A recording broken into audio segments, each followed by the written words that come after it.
It's nice to finally get the chance to sit down with you one on one. Got to meet you, what was it? That's 2 weeks ago at this point at Bitcoin 2025. That was fun. Yeah, that was a lot of fun. It's just been, honestly, it's been crazy since that. There's been a lot of motion in the crypto space, and then we saw with Trump and Elon feuding and like crypto all over the place. But in terms of what you do, as far as I know you have an X account and you have a YouTube channel, but I'm interested to know like a little bit more about that. Like, how did you get into crypto? How did you get to where you are working for the company that you're working for? And on top of all that, like, what was your background before crypto? So if you want to dive into that a little bit. No, sure. So yeah, my name's William. I'm 30. I turned 32 32 years old this year. So I've been in crypto since I was 27, I think, or 28. Yeah.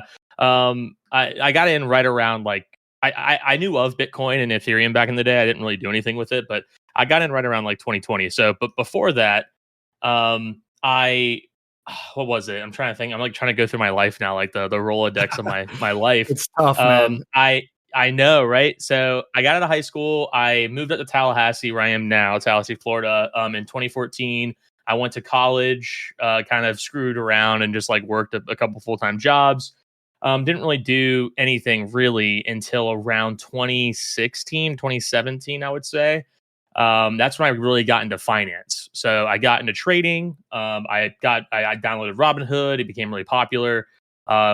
Started day trading for a while, and of course that ended up just about as well as you think it would, terribly.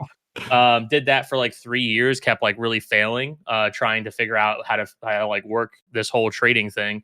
And then like around year 4 or 5, I really figured it out, and I started building a portfolio. So I got pretty decent at it, built a decent portfolio. And then what is it? 2020 happens, COVID hits. I quit my job. I go back to school because at this point I just got my bachelor's degree in criminology. And I decided to go back to school and get my master's, thinking that this would like, upgrade my life somehow. I met a lot of cool people. Overall, I wouldn't recommend doing it. The networking was great. The stuff I learned wasn't like jaw dropping. I could have learned it online. But what it did allow for me to do was really change my life. Like COVID allowed me to turn my life around tremendously. And one of those things was I got into Twitch streaming. So Oh, really? I'm a really big gamer. I love video games. Been playing them since I was a child. Majority of my life, I played lots and lots of video games. What game did you And primarily stream?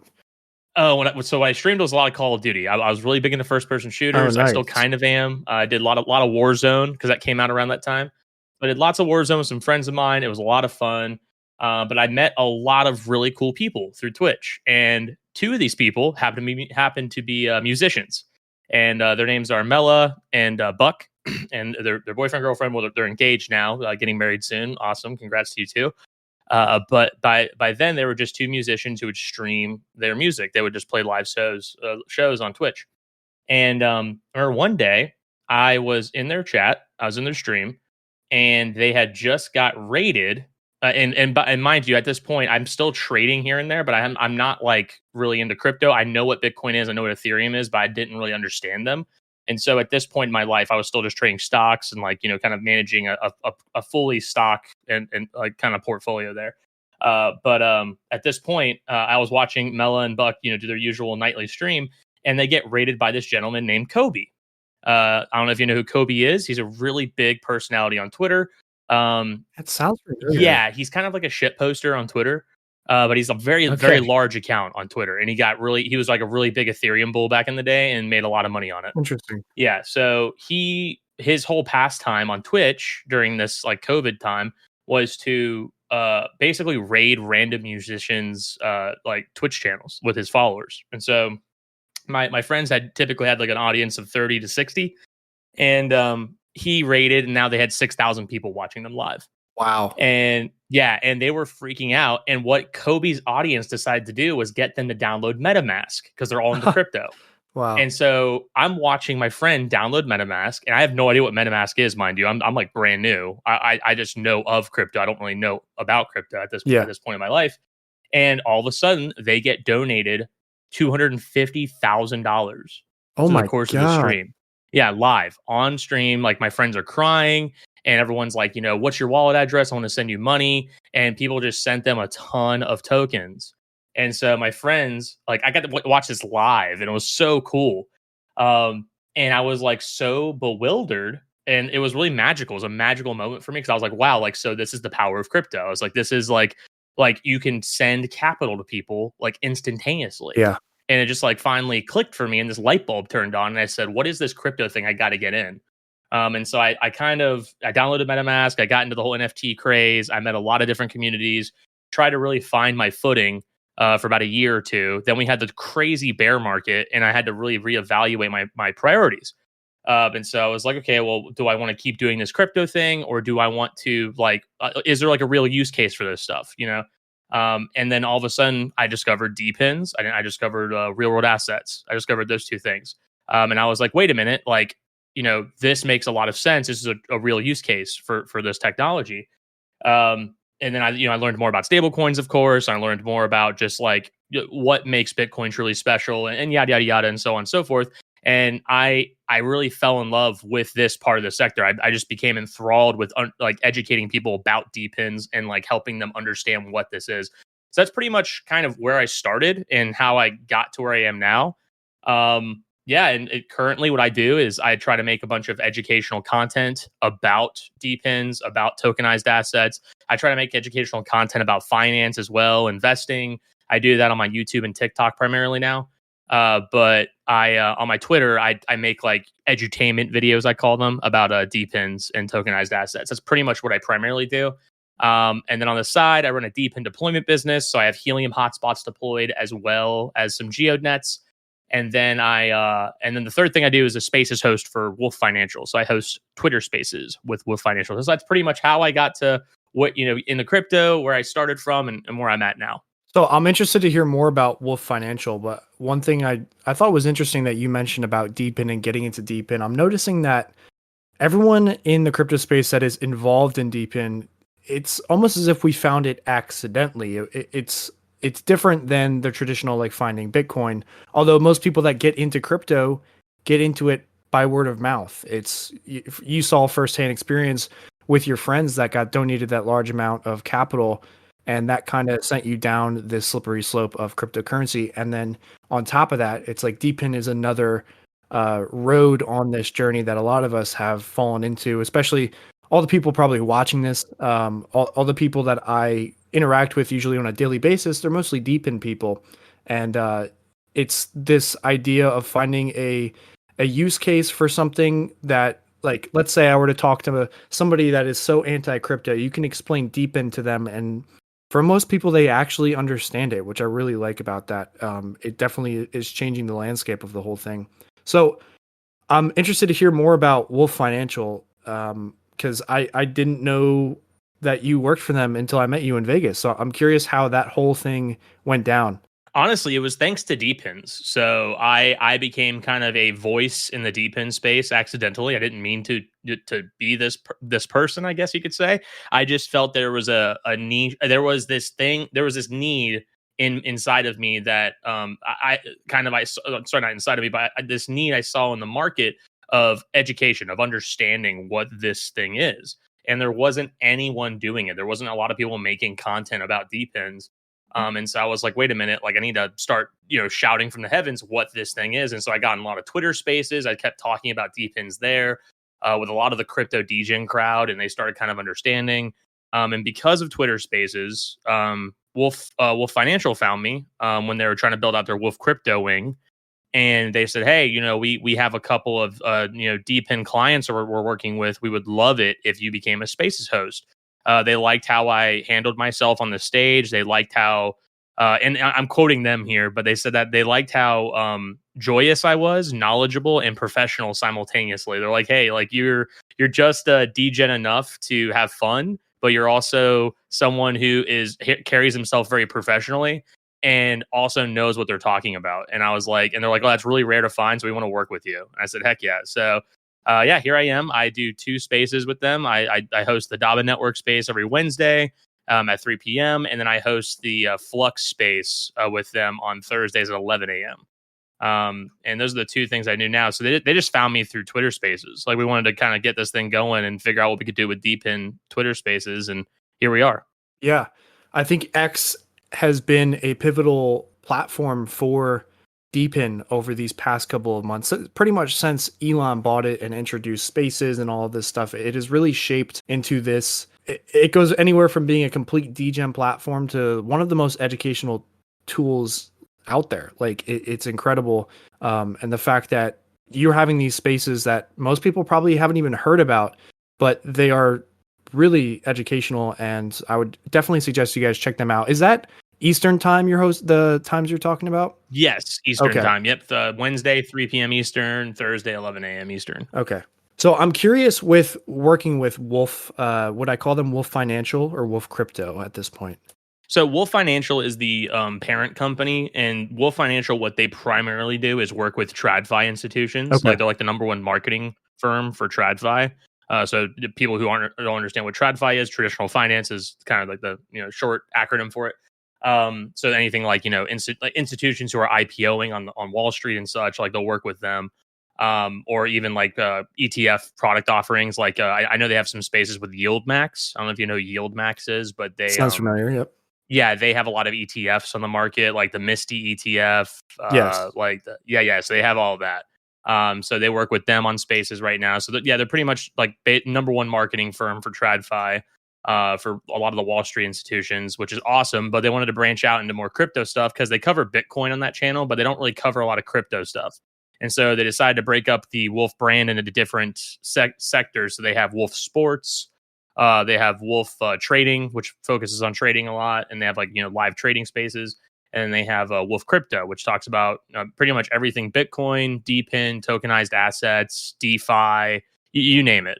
And so that was the reasoning behind that, was to kind of give these new like kind of subsidiary brands their own identity in a sense, and split up audiences and whatnot. Yeah, that's really nice, trying to capture the whole market there. Pretty much, yeah. And they're really smart. Like I talked with the CEO, Gav. He's a really, really smart dude, really savvy guy. The whole team is just full of amazing people. So one thing I really like about Wolf is that they're fun to work with. Like they're light, they're easygoing.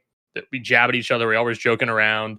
But we're also really smart. We're really driven, and so we like to have that kind of fun environment. But at the same time, everyone knows like, hey, listen, like we're gonna get shit done this week. And it's like, let's go. Yeah, absolutely. Yeah. That kind of leads me into the next question, which is, do you think that Wolf Financial has kind of changed the way or shaped your view in the crypto space?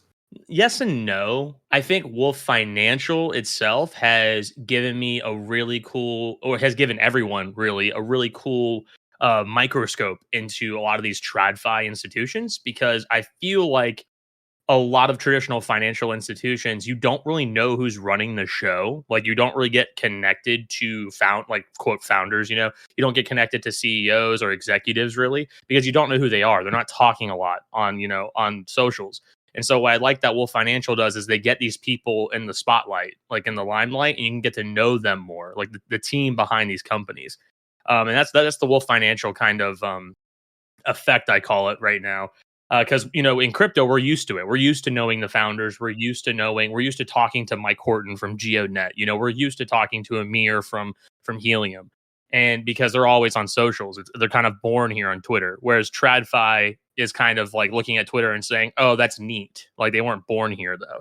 And so I think Wolf Financial is really cool for kind of bringing them here into the spotlight for us to talk about or talk to. But in terms of kind of my view on crypto, not necessarily. My view of crypto has evolved over time with just the new information I've received, like throughout, like just like anyone else really. Like the more research I do, the more that happens in the space, the more I start writing off a lot of stuff. Like, meme coins, for instance. Yeah, they're fun. I wrote them off a long time ago.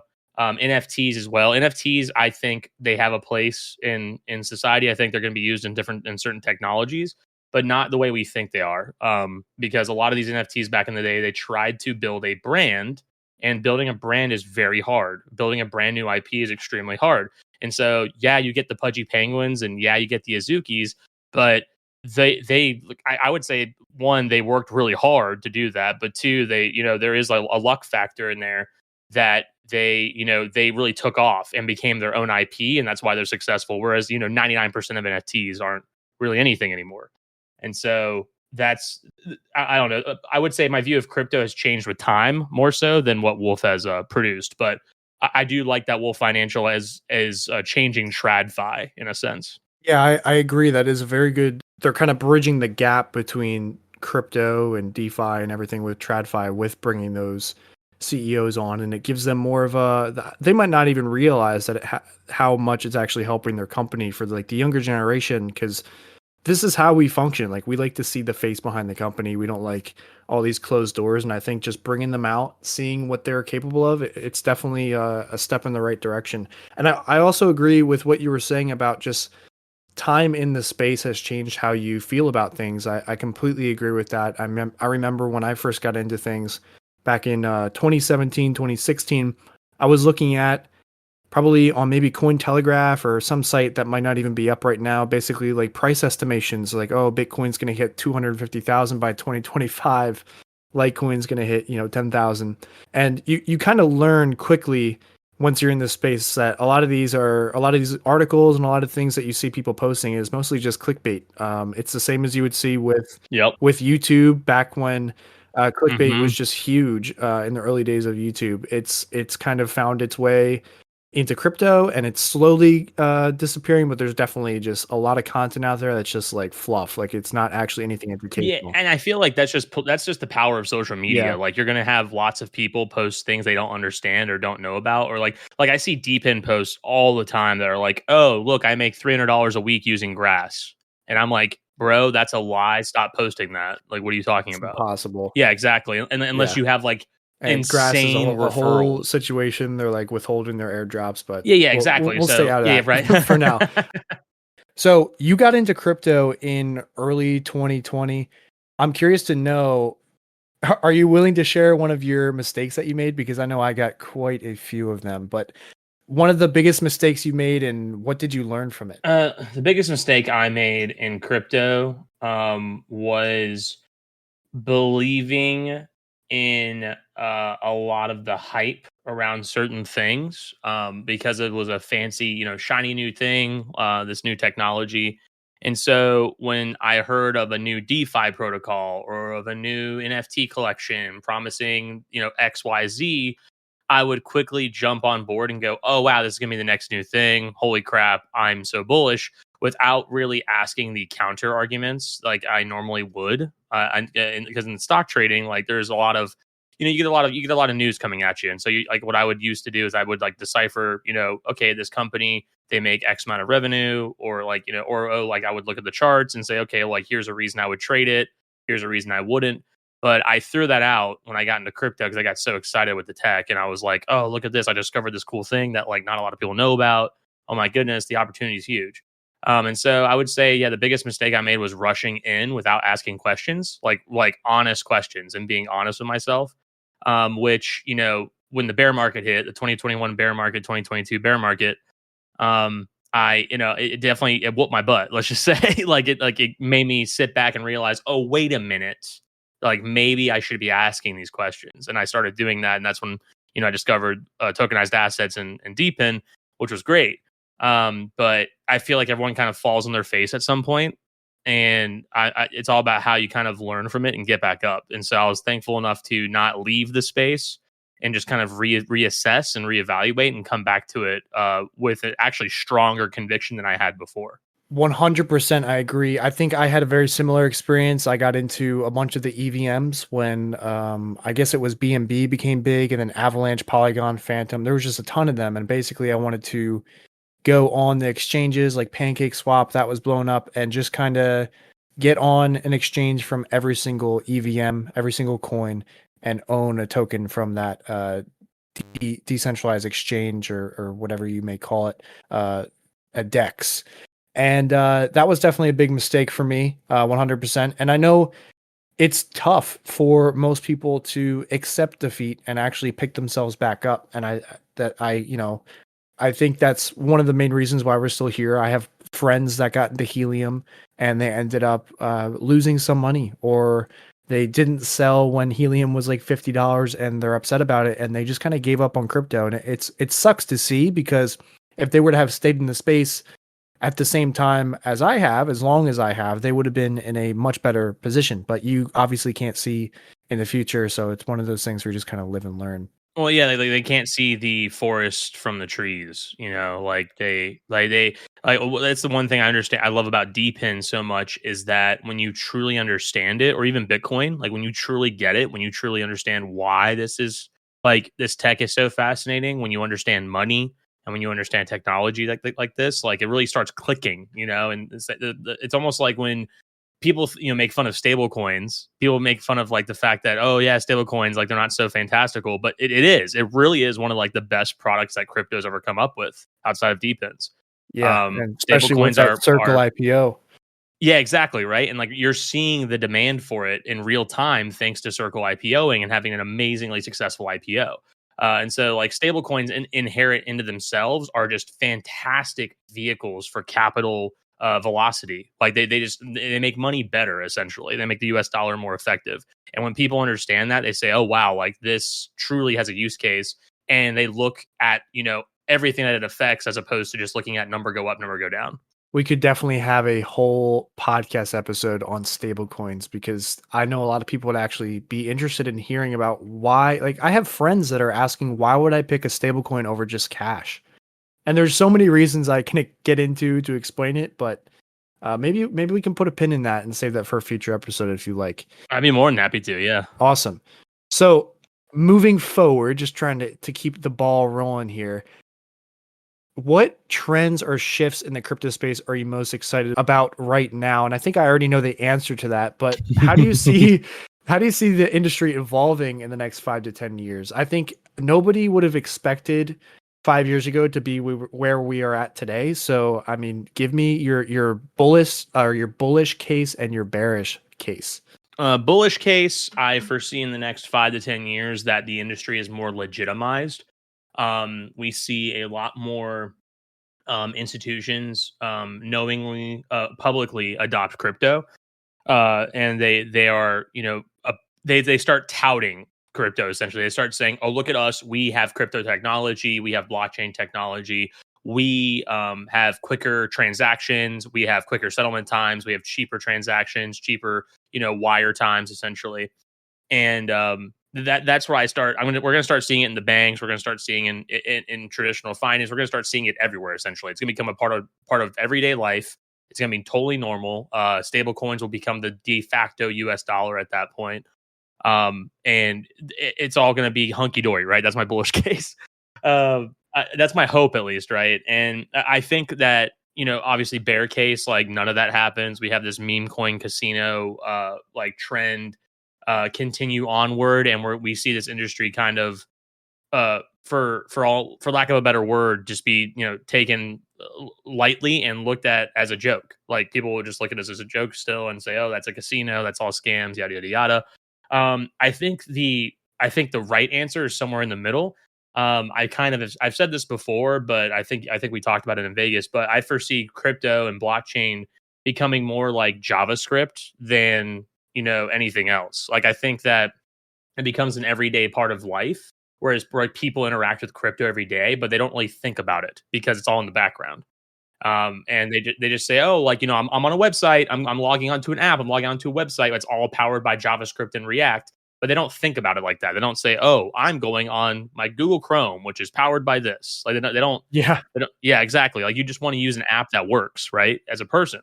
And so I think is everyday retail people, everyday normal person will interact with crypto on a daily basis via stable coins or DPINs or something like that. They won't even know it. It'll just become a part of normal everyday life. Whereas you have TradFi and finance as a whole, global finance be changed by crypto for the better. Basically, reducing inefficiencies, making transaction speeds faster, settlement times quicker, cutting out a lot of the middlemen that have plagued the space quite a bit. I know that a lot of traditional financial institutions that I spoke with recently, they were talking about how they're just excited to be able to cut out a ton of the bureaucracy and bloat. Whereas some of it's very necessary, like they have stopgaps that are very necessary. that can, you know, stop horrible things from happening or huge mistakes from happening. But when you have 10 middlemen, it'd be nice to cut out 5 of them, right? And save some money and time. So that's kind of like my future outlook for the space is that, you know, it's again, TradFi is going to use it and tout it, and they're going to be like really public with it. Whereas retail and just regular everyday people won't even know they're interacting with it. Yeah, I agree. I think that's where we're headed. And we've talked about this quite a few times on episodes of stuff that hasn't been released yet.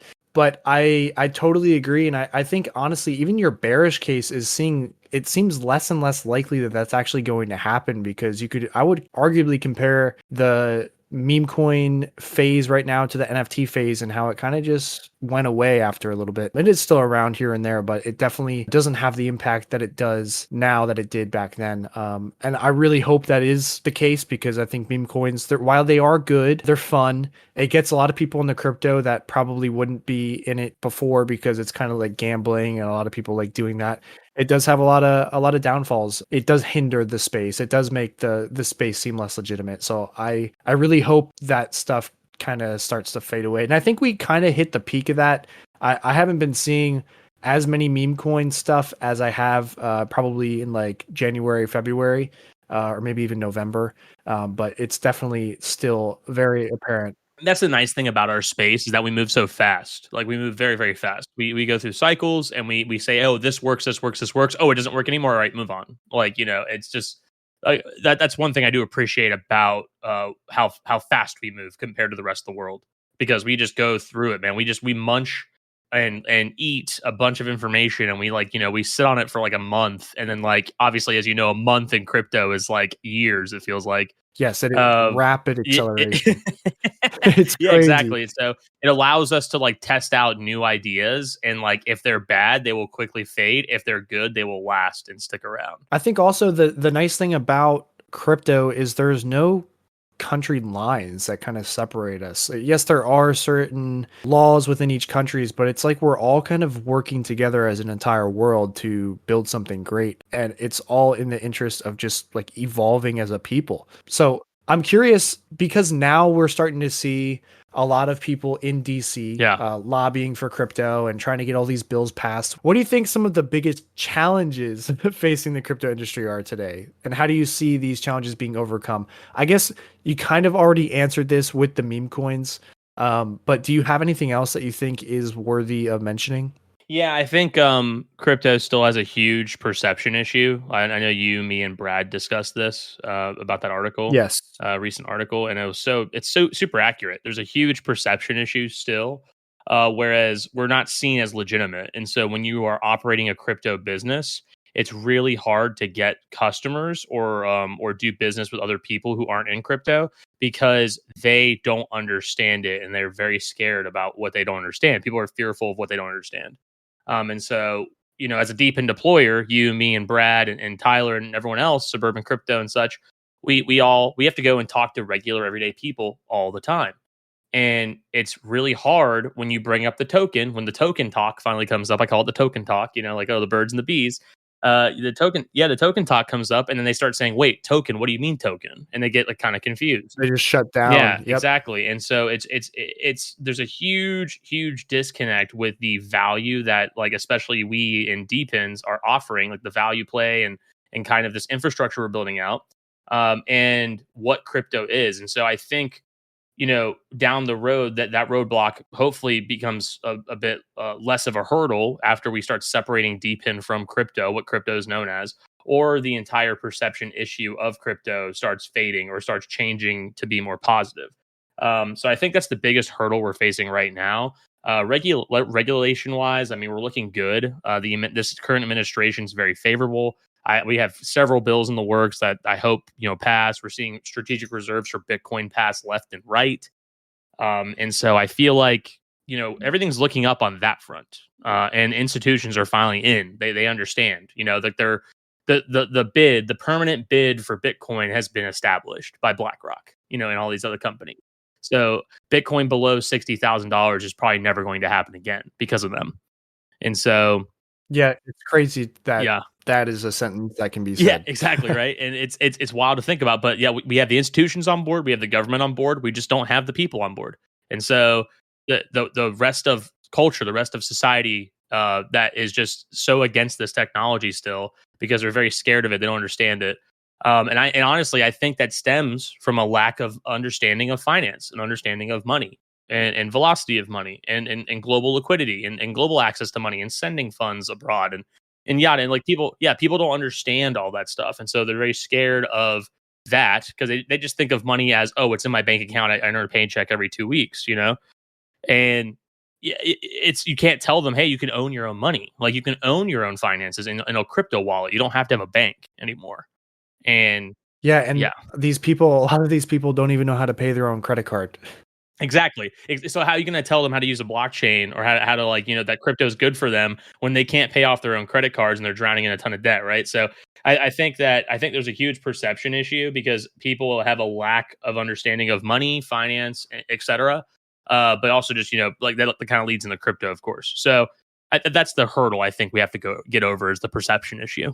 Yeah, definitely. And I think honestly, in general, just I would hope that the United States, but obviously the whole world, like they just need to kind of like understand finance a little bit better. I mean, it runs the world. It surprises me how many people I talk to about finances and stuff, especially in my industry, being an accountant and everything. They just don't understand finance. And I don't go around saying like I'm this financial guru. I'm by no means, intelligent in stocks and everything, but I definitely dabble in the crypto space with my channel, with this podcast and everything.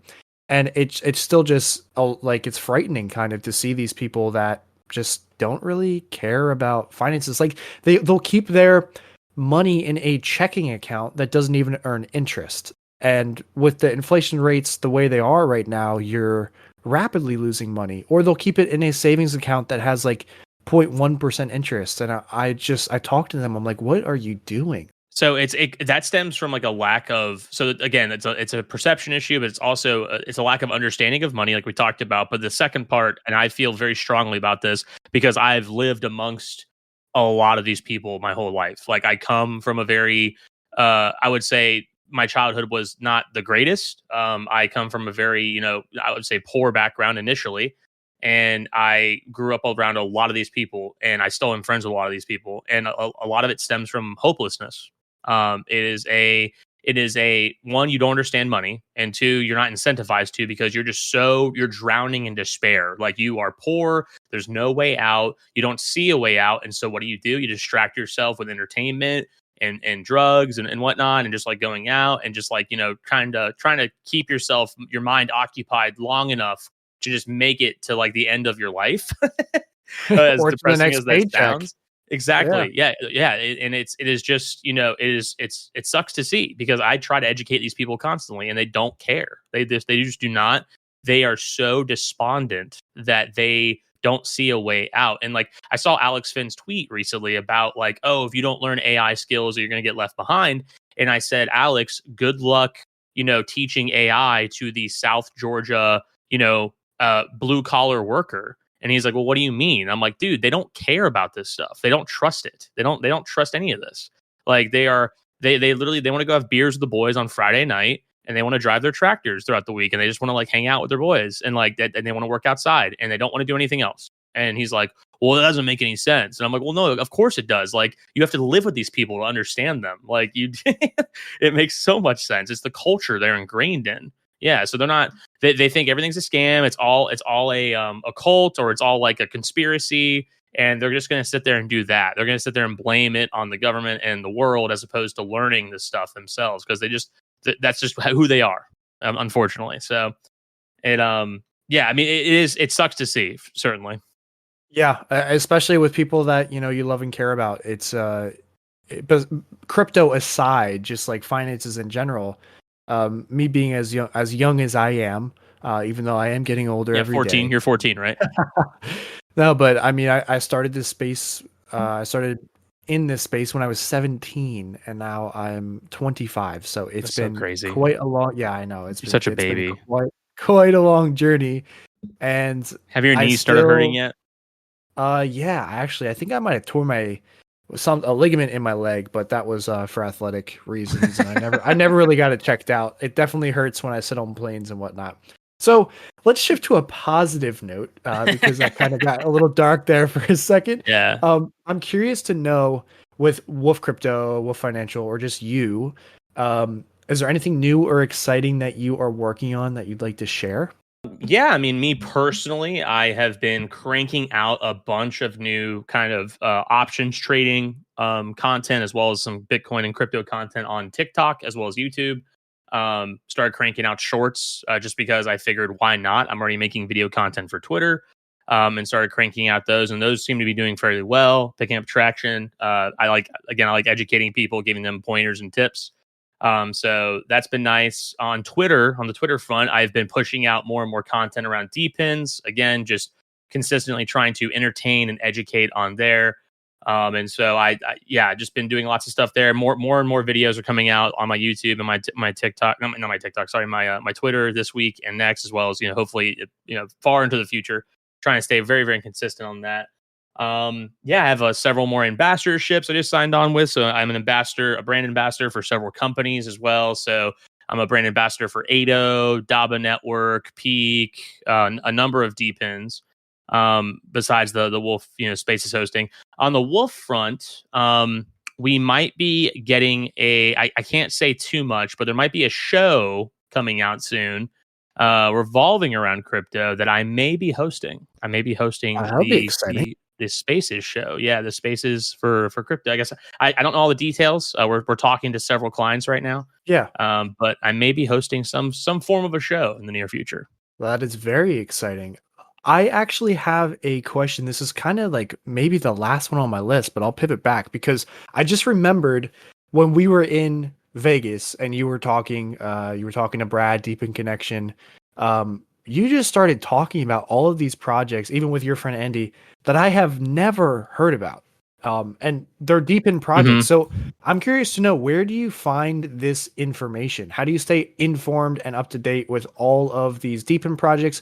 And aside from Deepin, how do you stay up to date with crypto in general? I know for me, like X is my primary source, but even so, like, is it certain people that you follow, or is there certain websites? I'm curious to know. Yeah. So when it comes to broader market moves, as well as Bitcoin specifically, I get a lot of my news from Watcher Guru on Twitter, as well as a handful of other accounts. There's I think his name is, oh my goodness, what is it? It's a DB, might be DB. I follow him for just active updates on the market and Bitcoin. Um, what else? For more D-Pin specific stuff, though, I usually just get a lot of my news from the space. So I host these weekly spaces with Wolf, and I'll try to invite a lot of new projects and a lot of new people on consistently. And what that does is a couple of things. One, it allows for it allows for different perspectives to come into the conversation. So when we have a really interesting topic that week, or maybe we're talking about some current events, it's nice to have some fresh perspectives on the space. Two, it allows for networking. So now these D-Pins who might have not talked to each other before can network on the space, get to know each other, and maybe they'll follow up with each other in the DMs, and maybe they'll collab or something. And it's really cool. And then three, I also get a lot of news. I get to learn about these D-Pins live, kind of from the horse's mouth in a sense. And it's really cool because now I get to have them explain their project. Maybe they'll weave it into an answer of sorts. And then I can follow up on them later and DM them and say, hey, I want to learn more about your stuff. Or I can just click on their profile and kind of scroll through. So a lot of it is manual. A lot of it is, kind of hearsay on the spaces. But the majority of my news is networking. Just from everyone I talk to, Deep in Connection, Unleashing D-Pin, Andy, all these guys. I constantly follow their feeds, and I'm constantly, looking to see what they're talking about. And, I follow a lot of major D-Pin accounts too. They'll make a lot of announcements and whatnot. So a majority is on Twitter, just following those specific D-Pin accounts. If you just type in D-Pin on the search bar, you can literally find so many people to follow. So I recommend doing that. Yeah, I mean, heck, that's pretty much what I do to get my D-Pin news, is just do that.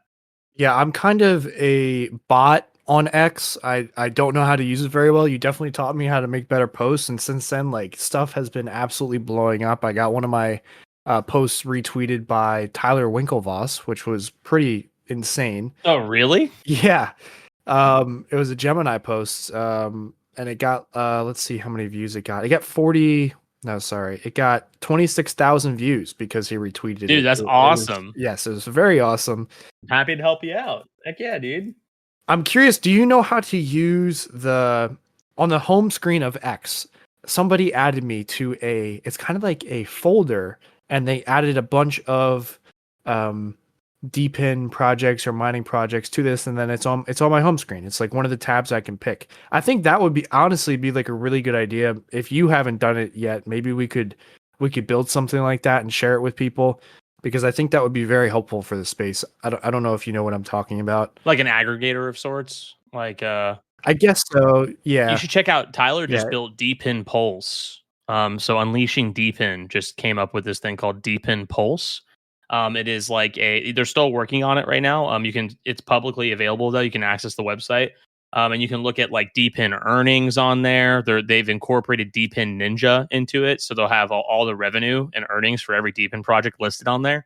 But it'll also be a place for news and updates and everything. Interesting. That kind of sounds like my website, but okay. I mean, there's been a lot of them like Yes. popping up. Yeah, yeah. DPIN Ninja's been around for a bit, but like, no, your site sounds awesome too. So like, I would check out. I would say you should talk to Tyler and look for possible means of collabing. That'd be pretty sick. Yeah, that'd be great. Well, we can talk a little bit more about this after. Wow, they got a really nice site. So yeah, all right, maybe I'll have to reach out to them. He's blown away, everyone. He's blown away by the site. Yeah. So I really appreciate you taking the time to sit down with me and talk about this DPIN space and just get to learn a little bit more about you. Because honestly, when I met you in Vegas, I was like, I think I know you, but I'm not sure. So it's really nice to Yeah. Yes.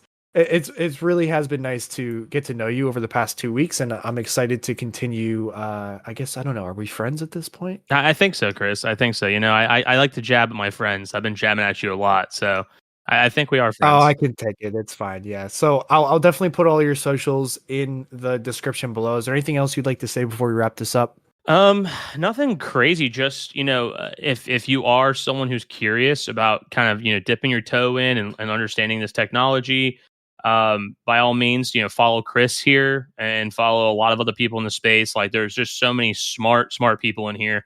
If someone is shilling extra hard, be wary. If someone's just talking about tokens left and right, be wary. But just because you're wary, I wouldn't say like, completely shut it down. Like go in there, do your own research, check it out. And yeah, if you are in the space already, just keep building, man. Just keep going out there, keep talking to your friends, your family, your neighbors, your community.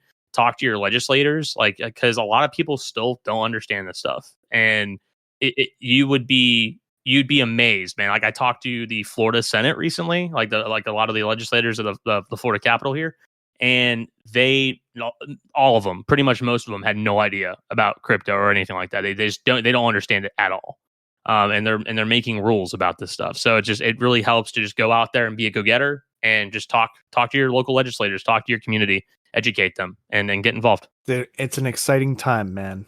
All right. Well, thank you so much for listening, everybody. I'll see you all in the next episode. Peace out.